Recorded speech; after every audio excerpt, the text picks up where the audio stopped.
Hey everyone, so if you're a dog owner here in Colorado Springs, you already know what an incredible place this is for our pups, right? It's basically a giant playground.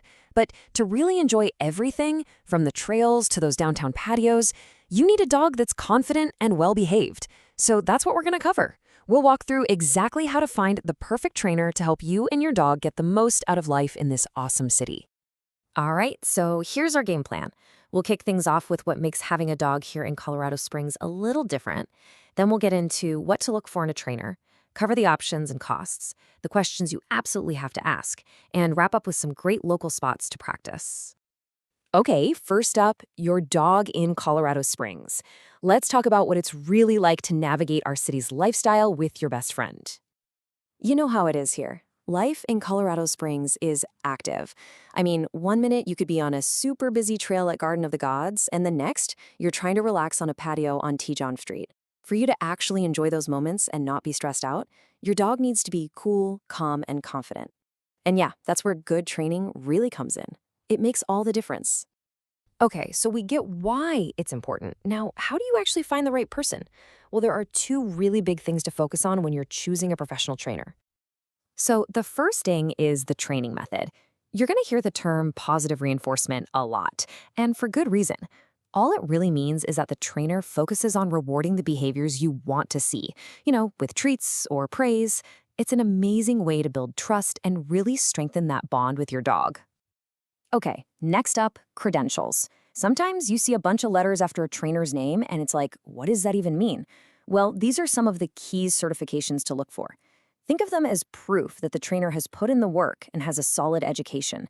For example, CPDT-KA means they've passed a pretty tough exam, and KPA-CTP means they're a grad of the Karen Pryor Academy, which is huge in the positive reinforcement world. Seeing these letters is a really good sign that you're dealing with a true professional. All right, let's move on to the practical stuff. What are your options, and what's it all going to cost? This is about matching a training style to your own goals and, of course, your budget. So, two of the big ones you'll see are in-home training and group classes. What's the difference? Well, in-home is perfect for those issues that happen, at home. Greeting people at the door without jumping all over them, or just basic puppy stuff. Group classes, on the other hand, are awesome for learning to focus when there are a ton of distractions around. Super useful skill. And there are other popular formats, too. You've got board and train, where your dog lives with the trainer for a bit. That can get you faster results. There's day training, where the trainer works with your dog while you're at work. And of course, private lessons for that really customized one-on-one help. Okay, the big question. How much does all this cost? This table gives you a ballpark for average prices here in Colorado Springs for 2025. As you can see, a group class for a few weeks is going to be somewhere in the $160 to $320 range. A single private lesson will probably be between $115 and $200. And then you have the more intensive options like board and train, which are definitely a bigger investment. This should help you get a sense of what to budget for. All right, so you've got a few options in mind. Now it's time to actually talk to some trainers. And before you commit, you've got to ask the right questions. Think of this as your checklist for that first phone call. You absolutely want to ask what methods they use, reconfirm their credentials. A really important one is asking how they're going to customize the program specifically for your dog.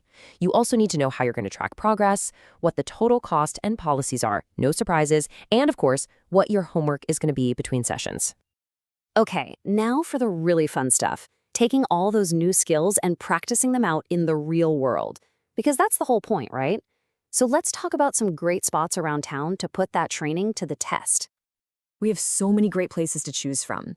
For working on those leash manners with some serious but beautiful distractions, you can't beat Garden of the Gods or Red Rock Canyon Open Space. And when you're ready to work on off-leash skills like recall, the dog parks at Palmer Park, Bear Creek, or Rampart are all fantastic, safe spots to do that.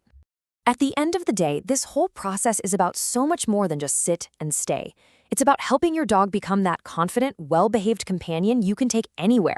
It's about being able to enjoy everything we love about living here, whether it's a quiet hike or a busy afternoon downtown, with your best friend right there with you.